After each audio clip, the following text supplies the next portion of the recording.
Itu iman kami Tuhan, bahwa kami akan mencintai Engkau selamanya dalam hidup kami. Amin. Karena kasih-Mu, karena kebaikan-Mu lah Tuhan, kami ada pada pagi hari ini. Biarlah iman kami sekali Yesus, tetap Yesus selamanya dalam hidup kami. Amin. Karena kami tahu kami tidak dapat hidup tanpa Tuhan. Amin. Engkau adalah sumber kekuatan kami. Engkau adalah sumber pertolongan kami Tuhan. Ajar kami terus Tuhan memiliki iman hanya kepada Tuhan Yesus. Amin. Terima kasih Tuhan Yesus. Sekali lagi kami mengucap syukur buat apa yang sudah Tuhan kerjakan di dalam hidup kami. Kami mengucap syukur buat anugerah-Mu yang begitu baik di dalam hidup kami Tuhan. Tuhan, sebentar kami akan mendengarkan sabda-Mu. Biarlah firman-Mu boleh kami tangkap. Biarlah firman-Mu boleh menjadi kekuatan. Amin. Boleh menjadi penuntun di dalam setiap langkah hidup kami. Sehingga kami yang mendengar Tuhan, hidup kami akan dipulihkan. Amin. Hidup kami akan diubahkan. Amin. Menjadi pribadi yang semakin berkenan di hadapan Tuhan. Amin. Sucikan, kuduskan hati kami, juga hamba-Mu yang menyampaikan. Bila semuanya yang disampaikan berasal daripada Tuhan. Amin. Dan boleh menjadi berkat buat setiap kami yang mendengarkan. Terima kasih Tuhan Yesus. Kami akan menyiapkan waktu kami menyiapkan hati kami untuk mendengarkan kebenaran akan firman-Mu. Di dalam nama Tuhan Yesus, yang siap mendengarkan firman Tuhan, bersama-sama kita katakan, Amin. amin. Silakan duduk, shalom semuanya. Shalom. Ada sukacita pagi hari ini. Puji Tuhan, senang sekali pada pagi hari ini saya bisa diberi kesempatan bisa menyampaikan firman Tuhan di gereja di tempat ini.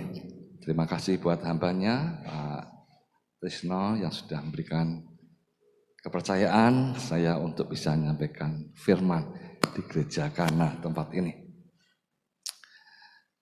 Bersyukur pujian tadi mengatakan bahwa Tuhan sudah mempesona hati kita.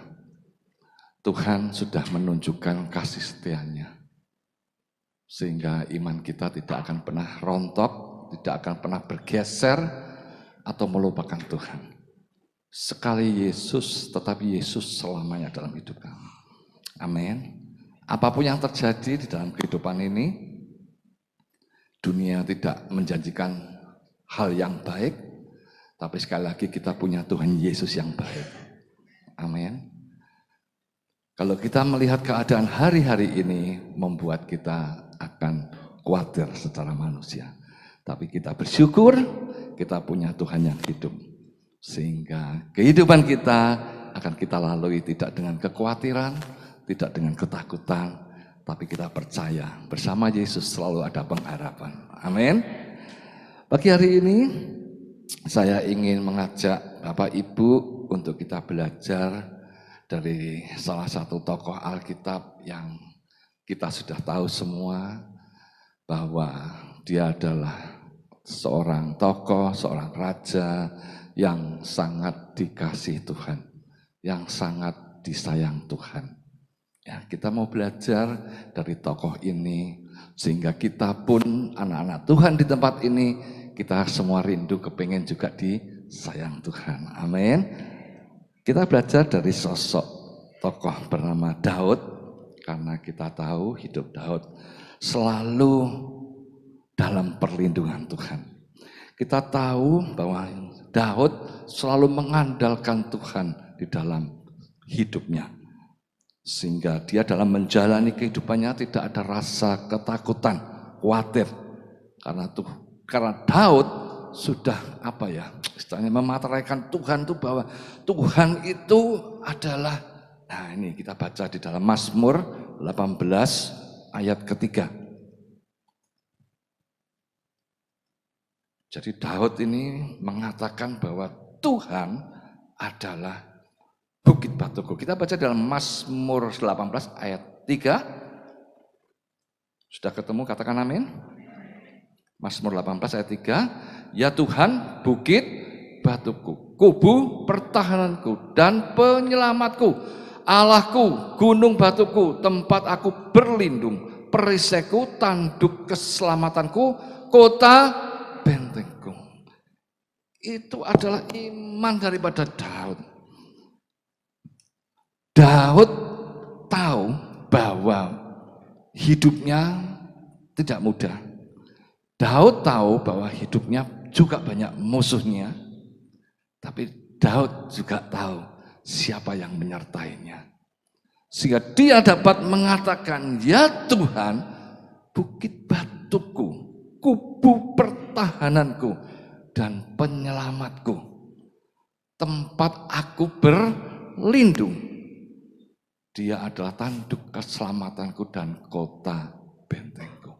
Walaupun musuhnya Daud banyak, walaupun di depan banyak rintangan sekalipun, tetapi hidup Daud, dia mengerti bahwa hidupnya tidak pernah sendiri, tapi ada Tuhan yang menyertainya.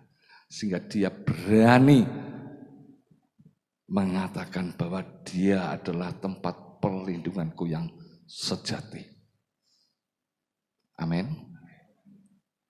Kita juga percaya kita punya Tuhan, tempat perlindungan yang sejati dalam hidup kita.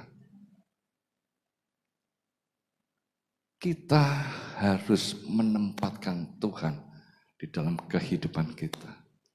Hari-hari ini, sesulit apapun di dalam hidup ini, kalau engkau sudah punya iman sekali Yesus, tetap Yesus selamanya dalam hidupku, engkau akan terus memateraikan bahwa Dia adalah satu-satunya andalanku.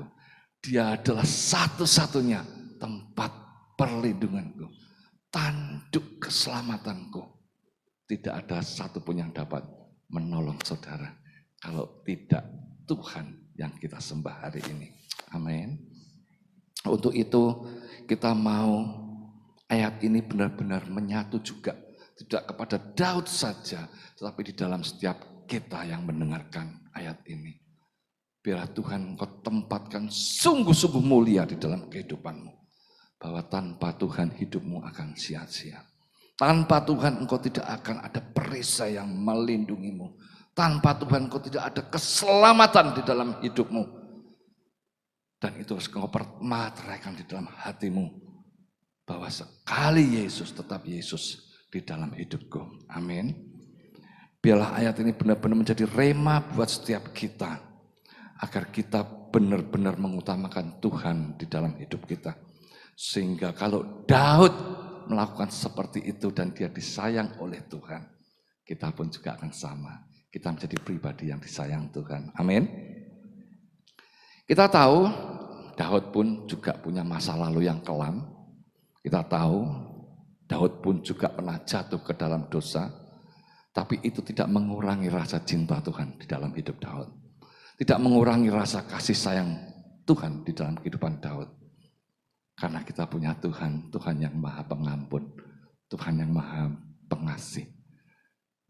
Kita tahu Daud pernah jatuh ke dalam dosa. Tapi Tuhan kita adalah Tuhan yang luar biasa. Tuhan yang tidak pernah melihat masa lalu. Seburuk apapun masa lalu Daud. Tapi ketika dia mau datang menghampiri Tuhan dan mau mengatakan, Tuhan, engkau adalah tanduk keselamatanku. Engkau adalah gunung batuku. Dan dia mau datang kepada Tuhan untuk bertobat. Tuhan tidak pernah melihat masa lalu. Tapi Tuhan melihat hari ini apa yang dilakukan Daud. Sehingga Daud menjadi anak kesayangan Tuhan. Demikian juga hidup kita. Amin. Tuhan tidak pernah melihat masa lalu hidupmu. Tapi Tuhan melihat hari ini engkau datang. Rindu akan hadirat Tuhan. Hari ini pun Tuhan akan mengasihi saudara. Amin. Kita mau belajar dan melihat bagaimana. Bahwa Tuhan selalu menunjukkan bahwa ini loh contoh kayak Daud. Bahasa sederhananya seperti itu. Ketika Tuhan memberikan janji ingin memberkati Raja Yeroboam yang akan menggantikan Salomo, ya, dia mengatakan Ya, di dalam 1 Raja-Raja 11 kita baca 1 Raja-Raja 11 ayat 38. Dan jika engkau mendengarkan segala yang kuperintahkan kepadamu dan hidup menurut jalan yang kutunjukkan dan melakukan apa yang benar di mataku dengan tetap mengikuti segala ketetapan dan perintahku seperti yang telah dilakukan oleh hambaku Daud.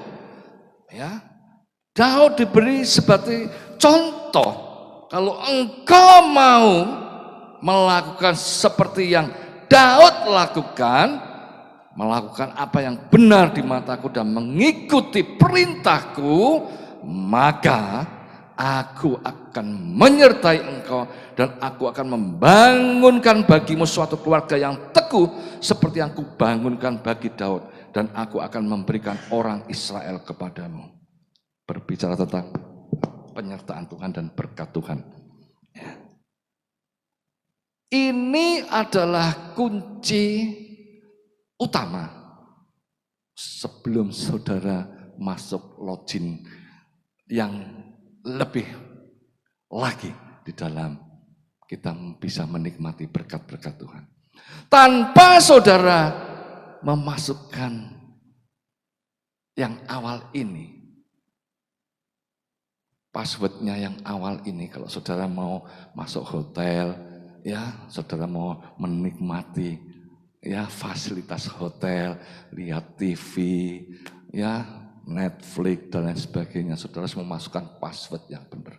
Dan passwordnya ini yaitu kita harus seperti Daud, mau melakukan perintah Tuhan dan melakukan apa yang benar di hadapan Tuhan.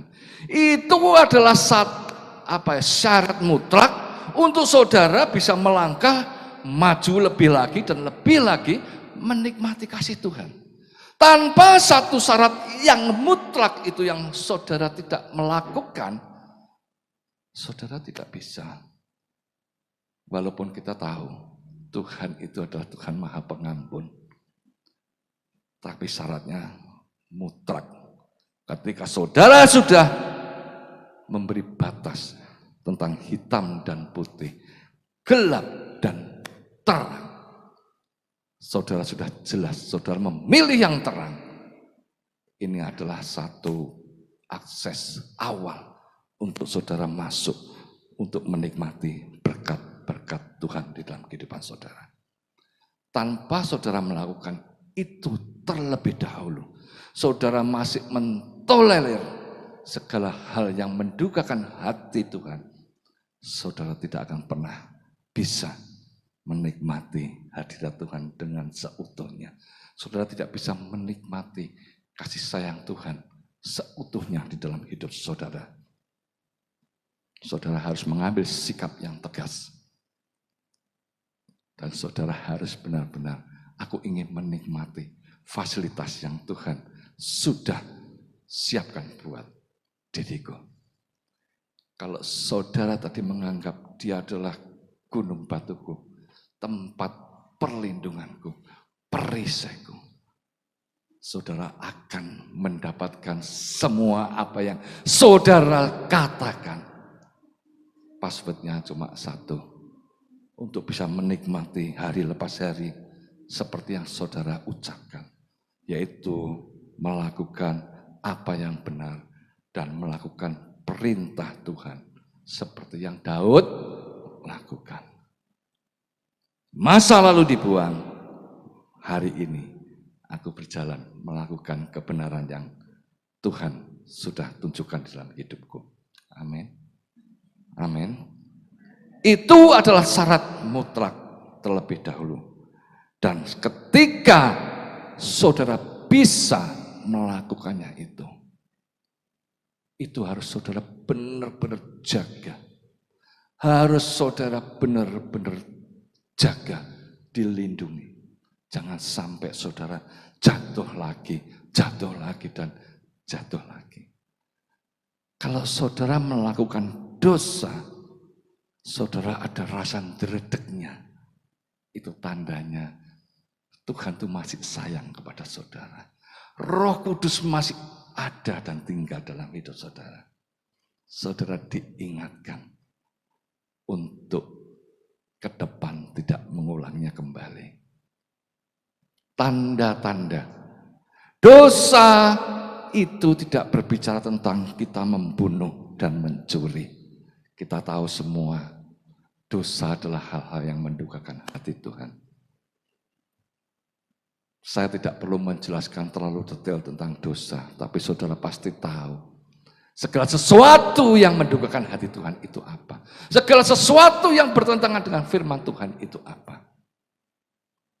Jangan pernah saudara merasa datang di hadirat Tuhan dengan datang ke gereja, dengan seolah-olah apa yang saudara lakukan itu adalah sesuatu yang menyenangkan hati Tuhan. Saudara dengan memberikan buah sulung saudara merasa sudah impas aku dengan Tuhan. Tuhan tidak bisa disuap dengan hal-hal demikian. Saudara datang di gereja berulang kali, kalau saudara tidak menata hidup saudara, sia-sia. Tuhan tidak pernah memandang itu suatu kebenaran. Sekali dosa tetap dosa. Jangan pernah berbangga saudara datang di gereja dengan selingkuhan saudara. Ya, dengan saudara, haleluya, puji Tuhan. Anda rajin di gereja, tapi engkau berselingkuh dengan membawa selingkuhanmu di gereja. Tidak ada kepantasan di hadapan Tuhan. Saudara memberi dengan uang hasil curian, dengan hasil korupsi, memberi perpuluhan yang besar, menyerahkan buah sulung, hasil curianku pertama Tuhan, ku persembahkan kepadamu. Jangan harap itu menyenangkan hati Tuhan. Kita tahu apa yang benar di hadapan Tuhan. Itu yang harus kita lakukan. Amin. Dan kalau saudara sudah melakukan semua itu, kita akan masuk ke jenjang berikutnya. Sehingga benar-benar Tuhan itu kagum atas kita semua. Ada 3 hal kebiasaan atau sikap daripada Daud yang Tuhan suka. Ketika dia sudah melakukan semuanya itu, tapi ada kebiasaan-kebiasaan orang-orang yang melakukan perintah Tuhan dan hidupnya benar. Ini ada di dalam kehidupan Daud. Kebiasaan Daud ini yang kita mau tiru, saudara. Itu kita baca di dalam 1 Samuel 17 ayat 32 sampai 37.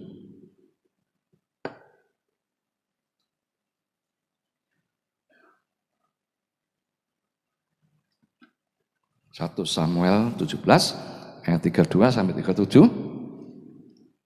Sudah ketemu, katakan amin. Saya baca dengan cepat. Berkatalah Daud kepada Saul, janganlah seorang menjadi tawar hati karena dia. Hambamu ini akan pergi melawan orang Filistin itu. Tetapi Saul berkata kepada Daud, tidak mungkin engkau dapat menghadapi orang Filistin itu untuk melawan dia, sebab engkau masih muda. Sedang dia sejak dari masa mudanya telah menjadi prajurit. Tetapi Daud berkata kepada Saul, hambamu ini biasa menggembalakan kambing domba ayahnya. Apabila datang singa atau beruang yang menerkam seekor domba dari kawanannya, maka aku akan mengejarnya, menghajarnya dan melepaskan domba itu dari mulutnya. Kemudian apabila ia berdiri menyerang aku, maka aku akan menangkap janggutnya dan lalu menghajarnya dan membunuhnya. Ayat 36, baik singa maupun beruang telah dihajar oleh hambamu ini. Dan orang Filistin yang tidak bersunat itu, ia akan sama seperti salah satu daripada binatang itu. Karena ia telah mencemooh barisan daripada Allah yang hidup. Ayat 37, pula kata Daud, Tuhan yang telah melepaskan aku dari cakar singa dan dari cakar beruang, dia juga akan melepaskan aku dari tangan orang Filistin itu. Kata Saul kepada Daud, pergilah, Tuhan menyertai engkau. Amin. Ya. Di dalam ayat ini ada satu yang cukup membuat saya mengerti bahwa ini sikap Daud yang luar biasa. Yaitu ketika dia mendengar bahwa ada orang Filistin yang mencemooh, yang menghina barisan daripada Allah. Artinya orang yang menghina anak-anak Allah. Hati Daud ini mendidih, sakit.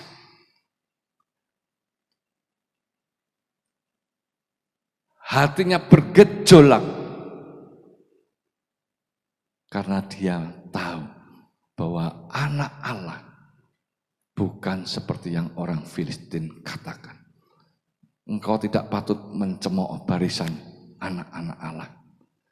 Karena anak Allah sejati adalah anak Allah yang punya mental seorang pahlawan. Amin.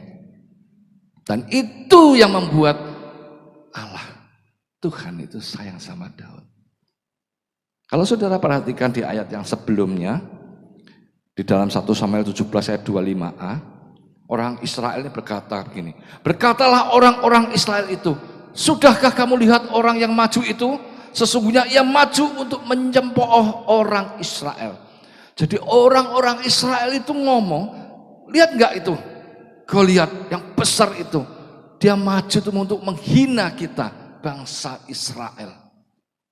Itu adalah respon orang-orang yang memang layak dicemooh. Tapi kita lihat di dalam ayat 26b, 1 Samuel 17, tetapi Daud justru dia maju dan menanyakan, siapa orang itu? Siapakah orang Filistin yang tak bersunat ini? Sampai ia berani mencemoohkan barisan daripada Allah yang hidup? Ini berbeda sekali Bapak Ibu.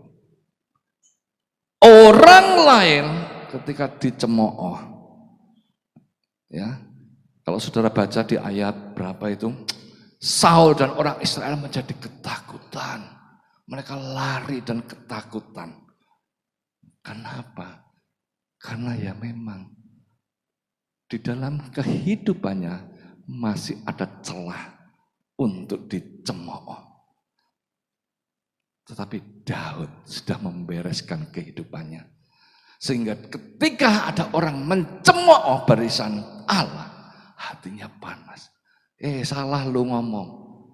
Anak-anak Allah bukan seperti itu. Hei, dengar. Anak-anak Allah adalah anak yang punya mental pahlawan. Salah kalau engkau menghina. Mengerti saya maksud saya Bapak Ibu? Faham? Ya. Kita harus mencontoh Daud dengan menunjukkan bahwa ini loh. Kenapa orang luar itu berani mencemooh? Berani menghina anak-anak Tuhan. Karena di luar sana banyak anak-anak Tuhan yang sama dengan dunia lakukan. Karena banyak anak-anak Tuhan yang hidupnya tidak sesuai dengan perintah Tuhan. Sehingga orang berani mencemooh anak-anak Tuhan. Tibae podo wae. Oga ono bedanya. Tibae wala ngono ta anak-anak Tuhan. Terus bahasa kerennya itu apa? Belgedes. Ya. Belgedes. Sehingga hal itulah yang membuat anak-anak Tuhan itu layak untuk dicemooh. Dan di sanalah Daud tampil beda. Menunjukkan bahwa anak Allah itu tidak seperti ini. Dan itu dimulai dari saudara dan saya di tempat ini. Amin. Amin. Kalau ada yang menghina Tuhan kita, jangan terus kita ngambil parang, kita ngambil batu, kita membunuh mereka yang mengolok-olok Tuhan kita, yang menghina kita, merusak rumahnya dan sebagainya. Tapi kita mau tunjukkan dengan sikap kita yang benar. Amin. Sehingga mereka tidak ada sepatah kata pun bisa mengolok-olok dan mencemooh seperti bangsa Filistin mencemooh bangsa Israel. Dan itu yang harus kita tunjukkan hari-hari ini dalam kehidupan kita. Amin. Memang mengerikan Bapak Ibu, kita sudah banyak contoh di dalam kehidupan ini. Ya, Banyak orang, kenapa orang Kristen juga hamba-hamba Tuhan sekalipun yang hidupnya justru membuat sakitnya di sini, Bapak Ibu. Tiba kok ngono, ya.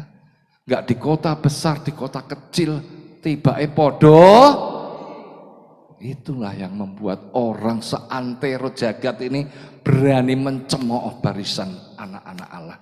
Karena tiba podo di kota besar yang hidupnya, waduh, di mana-mana ada pendeta A, pendeta ini yang keren, mengadakan mujizat ini, dia selalu hadir. Ya tiba aduh, bawa lari uang gereja. Berapa waktu yang lalu saya pulang di desa, ya, saya juga ketemu hal demikian, Bapak Ibu. Sedih saya dimintai tolong, adalah teman saya di desa itu, ada kerabatnya meninggal dunia, dia ikut asuransi, sudah setahun komplain, uang tunjangan kematiannya enggak keluar-keluar, Bapak Ibu. Ya, sudah hampir setahun dia minta tolong di Surabaya, tolong cekkan asuransi ini nomor polisnya. Kenapa kok ngurus, kok biasanya berapa bulan katanya itu sudah keluar. Ini sudah setahun tapi kok enggak keluar-keluar.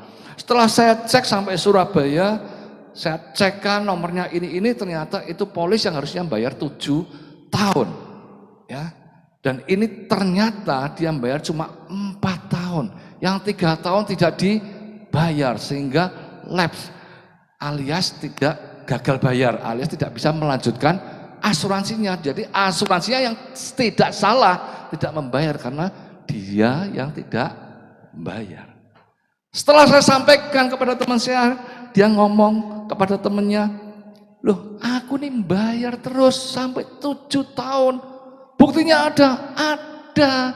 Bayarnya di mana?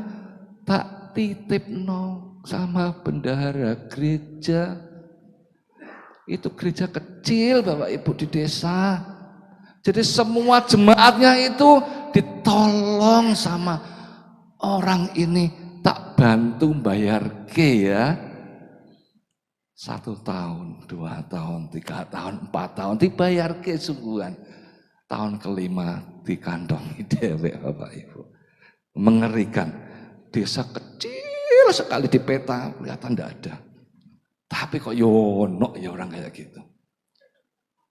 Ternyata enggak di kota besar, di kota kecil sama saja.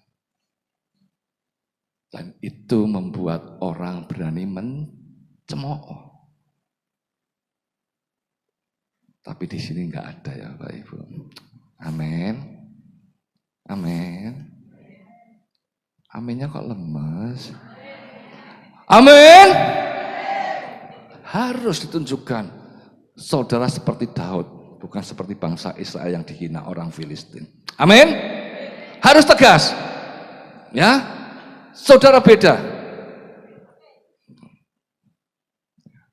Dengan saudara mengatakan dengan tegas, iblis yang mencoba menarik saudara kembali, itu sudah dredeg semua. Dia sudah mulai pergi meninggalkan saudara. Amin. Untuk itu, ayo kita mau membereskan dulu kehidupan kita. Sebelum saudara panas hatinya ketika ada orang yang mengejek saudaramu, mengejek kolegamu, mengejek temanmu. Dimulai dari setiap diri kita masing-masing. Amin. Ya. Sehingga kita tidak memberikan ruang kepada orang lain untuk mencemooh anak-anak Tuhan di dalam kehidupan ini. Ya. Dan untuk itu, ayo setiap kita mau berperan aktif untuk benar-benar mau hidup kita hidup yang berkenan kepada Tuhan. Amin. Jangan sampai penipu-penipu, serigala-serigala berbulu domba. Kebalik saudara.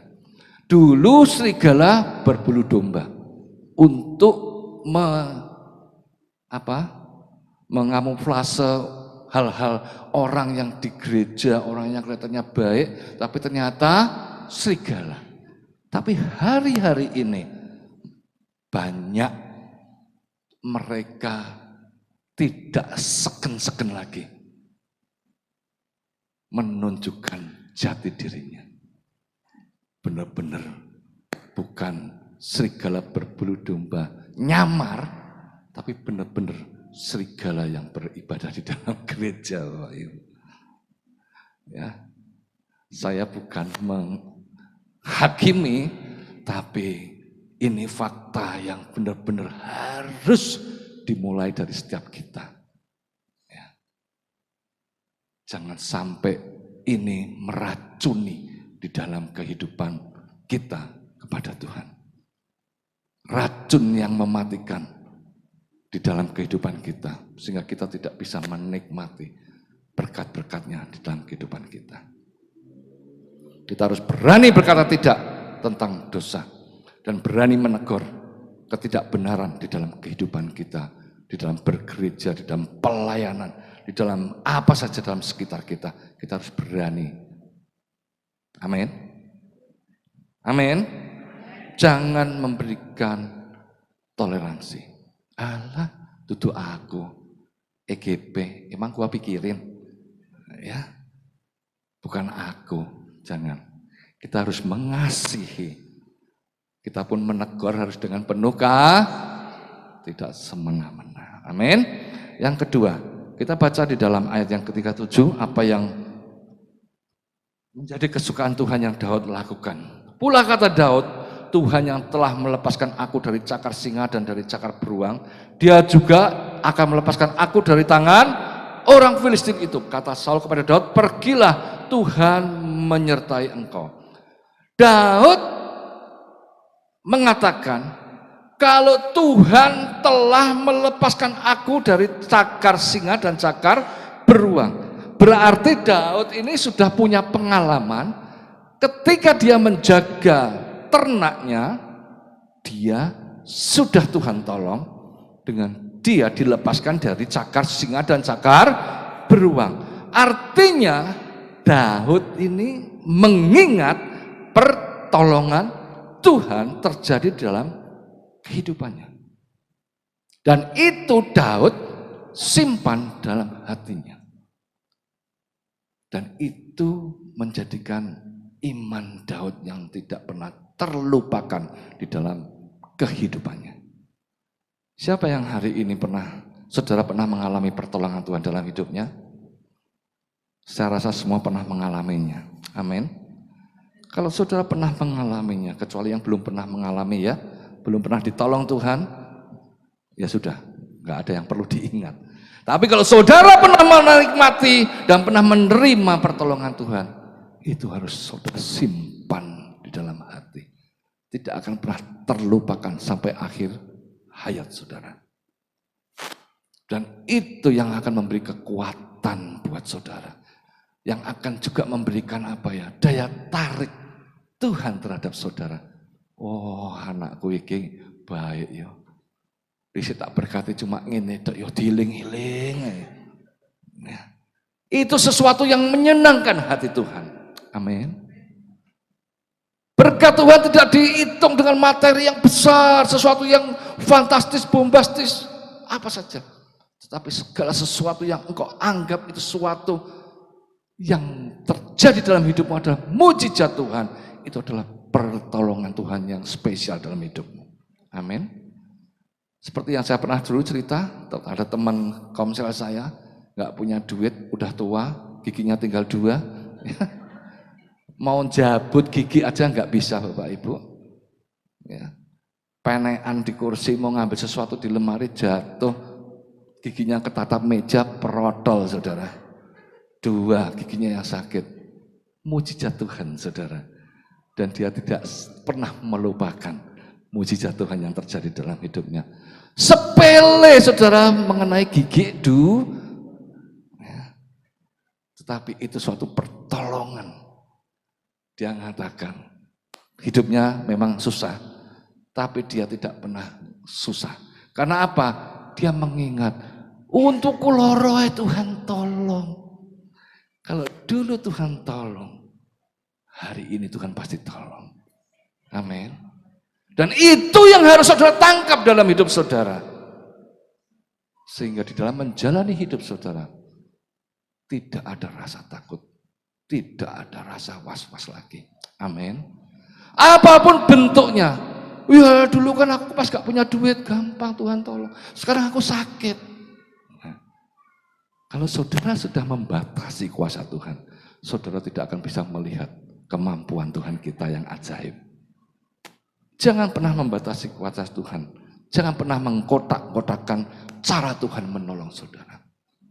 Jangan pernah saudara mempunyai masalah, saudara memberikan apa ya? Kesaksian, ya, kesaksian, berbicara dengan banyak orang. Jangan saudara lakukan. Walaupun saudara melakukan itu ya enggak salah. Tapi kalau menurut saya, keluh kesah saudara, kesusahan saudara, seberapa besar masalah yang saudara alami, keluh kesahlah kepada Tuhan. Walaupun engkau membawanya dengan tetesan air mata sekalipun, tapi karena engkau akan melihat bahwa Allah yang hidup itu akan menolong saudara. Amin. Kalau engkau menceritakan kepada saudaramu, ke kolegamu, ke teman-temanmu, mungkin bukan bantuan, justru kadang hinaan, cemoohan, candaan yang justru akan mengecewakan hatimu. Tapi kalau engkau datang kepada Tuhan dengan sungguh-sungguh engkau percaya Tuhan adalah tempat perlindunganku, tanduk keselamatanku, cara Tuhan yang ajaib akan terjadi dalam hidupmu. Amin. Saya pernah cerita enggak ya, ada seorang pendeta diundang di gereja, terus pendetanya duduk di depan. Di sini waktu pujian ada penari tamborin. Pernah cerita gitu? Belum, Pak? Saya ulang sedikit ya, saya ceritanya. Ada gereja, ada Pak pendeta luar diundang di gereja kecil. Ada penyanyi tamborinnya, ya, nari gitu. Nah, biasanya kan gereja besar, pendeta dari luar itu kan diundang, mungkin ya bisa memberkati gerejanya lah, ya kasih alat musik lah, apa-apa. Tapi ketika itu ya mata pendeta ini tertuju kepada sosok pemain tamborinnya yang masih muda, seorang gadis umur 17 tahun, ya, karena gadis ini ternyata kasihan, sering menghabiskan gelas di rumahnya Bapak Ibu, gelas-gelas kaca. Sering pecah. Karena apa? Giginya ini keluar semua Bapak Ibu. Kasihan sekali. Kalau minum pure pecah, ya. Dan gadis ini ternyata dia tuh kepengen minta duit sama bapaknya untuk meratakan giginya Bapak Ibu. Tapi karena orang tuanya adalah orang yang susah, ya, tidak ada uang, cuma tukang becak, mohon maaf, bukan ini, cuma orang susah, ya, anak ini tidak berani ngomong kepada orang tuanya, tapi dia berani ngomong kepada Tuhannya. Dia menangis kepada Tuhannya. Engkau tahu isi hatiku Tuhan, Engkau tahu keperluanku Tuhan. Tuhan peduli tidak hal-hal yang besar. Mengenai gigi aja Tuhan pedulikan. Amin. Pendeta itu pulang dari ibadah ngomong sama pendetanya. Kalau mau membiayai meratakan giginya Bapak Ibu. Anak gadis itu menangis terharu. Itu adalah impiannya Bapak Ibu yang belum terwujudkan. Dia tidak mengira tari-tariannya kepada Tuhan memberikan mujizat dalam kehidupannya.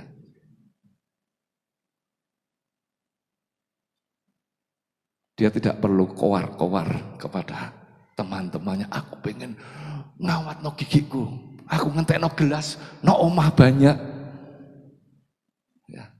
Tolong bantu doa ya. Wah, orang Kristen gitu toh. Ya. Kalau mau minta sumbangan sungkan tolong dukung doa ya. Bahasanya kan gitu.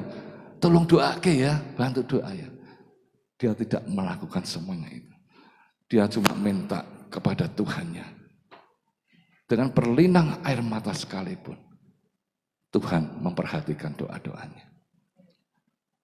Gadis itu sekarang mulus. Kalau tersenyum sekarang, aduh.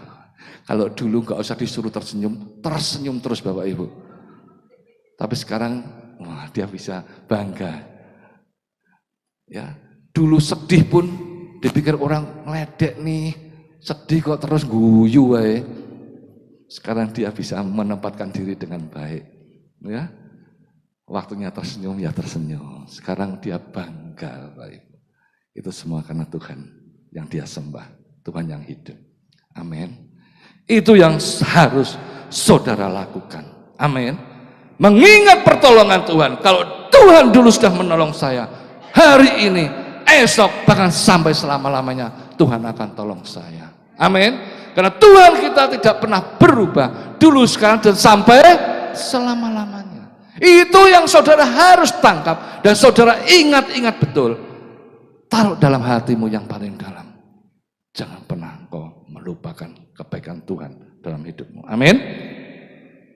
Yang terakhir, nah ini terakhir ini paling disenangi orang banyak. Yang ketiga yaitu memiliki kerendahan hati. Kita baca dalam 1 Samuel 17 ayat 45.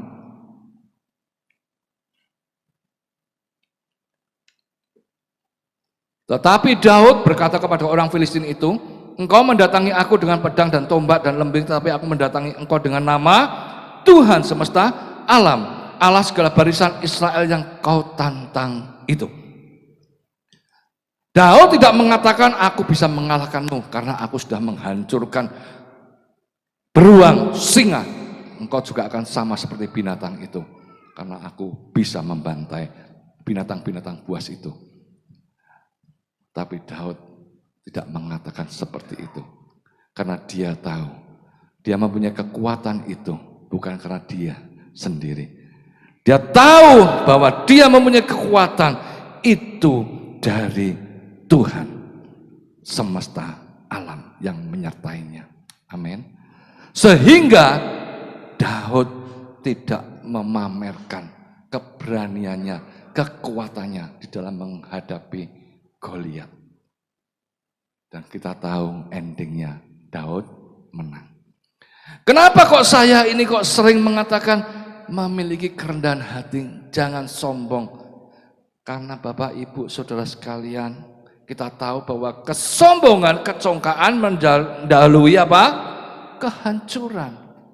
Ya, kejatuhan.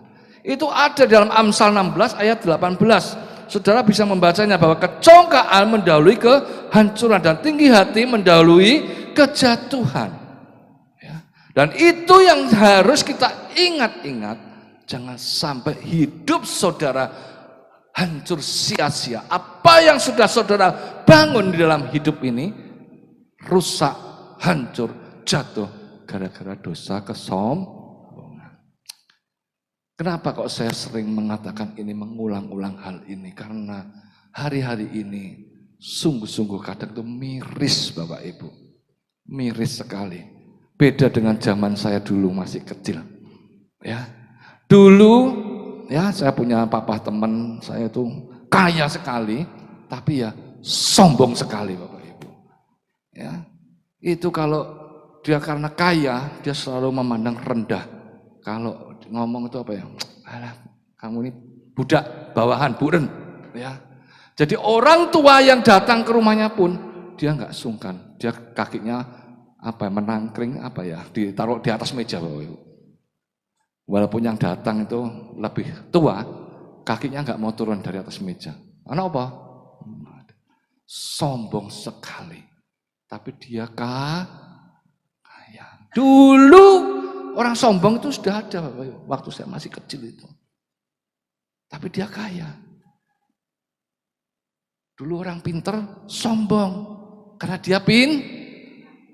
dia cantik sombong. Ya, jalannya lenggak-lenggok. Ya. Tapi sekarang Bapak Ibu, aduh, sedih saya. Kaya aja magak. Pinter aja levelnya masih separuh. Cantik aja, aduh. Kalau dilihat dari pasar kembang, ya.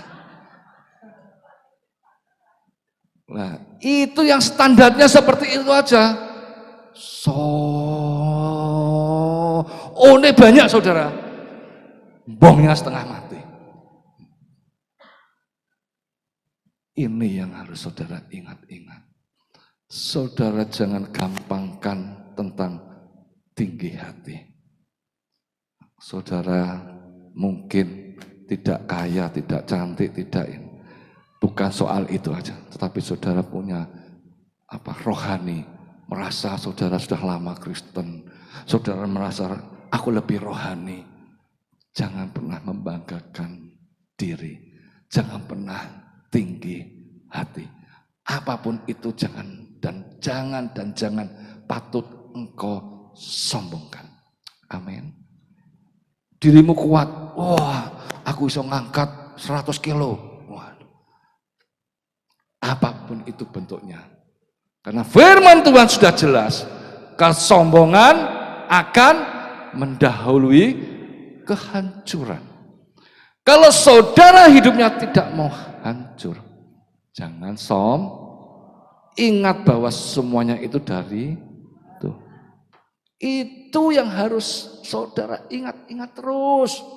Baik tutur katamu, perbuatanmu, saudara ingat terus. Dan itu akan menggetarkan hati Tuhan. Membuat Tuhan itu terenyuh. Karena anakku iki cek apik yo. Rendah hati. Ngerti tiba ide iki sing tak kei. Ya. Dia menghargai bahwa apa yang dia miliki itu dari Tuhan. Dan itu akan menggetarkan hati Tuhan. Kalau saudara rendah hati. Manusia boleh merendahkan kita. Tuhan yang akan meninggikan kita. Amin. Amin. Mau rendah hati Bapak Ibu? Ayo ceplek sebelahnya. Ojo sombong. Ya. Tapi rendah. Amin. Walaupun saudara mohon maaf. Ya. Ndak punya. Ndak pinter. Jelek. Jangan berkecil hati. Karena Tuhan tidak membeda-bedakan. Amin. Justru orang jelek itu bersyukur Bapak Ibu. Artinya saudara ini tidak pernah berubah. Kalau orang yang cantik, yang ganteng berubah saudara. Berapa tahun kemudian akan berubah Kalau orang jelek ini akan permanen saudara. Seperti Tuhan Yesus tidak pernah sekali jelek, tapi bukan Tuhan Yesus ya, maksud saya saudara. Sekali jelek selamanya jelek, tidak apa-apa. Tapi Tuhan sayang sama kita. Amin. Harus punya prinsip seperti itu, ya. Nah, mulai sekarang yang jelek-jelek, jangan minder. Amin. Dan saya lihat di sini tidak ada yang jelek Bapak Ibu. Semua baik-baik, ya. Mau hidupnya disayang Tuhan? Ada 3 hal yang harus kita lakukan. Miliki hidup seperti mental pahlawan. Amin. Punya iman yang kuat kepada Tuhan ditunjukkan lewat perbuatan dan ketaatan kita. Ya. Yang kedua, selalu ingat pertolongan Tuhan dalam hidup kita. Kalau Tuhan dulu tolong saya, hari ini Tuhan pasti tolong saya. Dan yang ketiga, miliki kerendahan hati, tidak sombong. Sehingga kita melakukan ketiga hal ini, hidupmu akan menjadi indah. Amin. Oh Roh Kudus Allah, Engkau sedang memeteraikan setiap benih firman Allah di dalam tanah hati kami yang subur. Ketika kami nanti pulang dan meninggalkan gereja ini untuk sementara waktu, maka firman ini akan bertumbuh dan berbuah. Setiap orang akan melihat dan mengenal kami. Mereka akan melihat dan mengenal Kristus yang hidup dari kehidupan kami. Terima kasih Bapa di sorga. Berkat Tuhan melimpah dan mengalir bagi kami semua. Bagi hamba-Mu Bapak Utoyo beserta istri, putra-putri diberkati. Dibawa semakin hari semakin mengenal Tuhan. Mengasihi Tuhan, hidup takut akan Tuhan. Tuhan yang membuat sukses dan berhasil. Setiap rupiah persembahan yang anak-anak-Mu sudah berikan, Bapa, semua Tuhan terima. Tuhan perhitungkan sebagai kebenaran dan Tuhan memberkati umat-Mu yang di bawah matahari bekerja, yang melakukan aktivitas kegiatan pekerjaannya sehari-hari. Tuhan memberkati dan membukakan jalan. Bapa, terima kasih. Kami sungguh mengucap syukur. Jemaat yang hadir, yang datang dengan segala beban, keberadaan, kerinduan, pergumulan mereka, Tuhan sudah menolong. Tuhan sudah membukakan jalan, memberkati. Tuhan yang membebat luka-luka hati kami. Tuhan yang menyatakan kasih dan kemurahannya. Biarlah umat-Mu pulang membawa kebajikan-Mu, membawa kemenangan, pertolongan dari Tuhan. Karena kami sudah diperlengkapi, kami sudah deklarasikan kami ini memiliki mentalitas pahlawan kerajaan Allah. Amin. Tuhan, dengan segenap hati dan kerendahan hati kami berkata, Engkaulah segala-galanya bagi kami. Juga bagi bangsa dan negara kami. Bagi jemaat yang tidak bisa hadir, Tuhan jamah dan tolong mereka. Tuhan memberkati. Kami menyerahkan Bapak Presiden dan wakilnya, juga semua menteri, pejabat-pejabat di negeri kami ini. Biarlah mereka hidup takut akan Tuhan. Mereka akan menjalankan pemerintahan disertai hati yang memuji dan menyembah Tuhan. Bapa, biarlah hujan keselamatan, hujan pertobatan, biarlah anugerah terus melimpah bagi Indonesia, bagi gereja-gereja, bagi hamba-hamba Tuhan, bagi semua penata layanan. Bapa di sorga, terima kasih. Darah-Mu melayakkan dan menguduskan kami. Kami menyerahkan seluruh kehidupan kami. Kami benar-benar diubahkan. Iman kami bertumbuh. Dan kami akan mengerjakan pekerjaan-pekerjaan yang besar. Mari jemaat, angkatlah kedua belah tangan-Mu tinggi ke atas. Arahkan hatimu kepada sorga. Sebelum kau pulang sekarang, terimalah berkat dari Allah Bapa. Cinta kasih kemurahan Tuhan Yesus Kristus Sang Putra. Dan di dalam persekutuan Allah Roh Kudus akan menyertai, akan memimpin dan memberkati kehidupan Bapak, Ibu, dan saudara semuanya. Terimalah berkat-Nya dan jadilah engkau berkat di dalam nama Tuhan Yesus Kristus. Puji Tuhan. Amin. Selamat hari Minggu. Tuhan Yesus memberkati.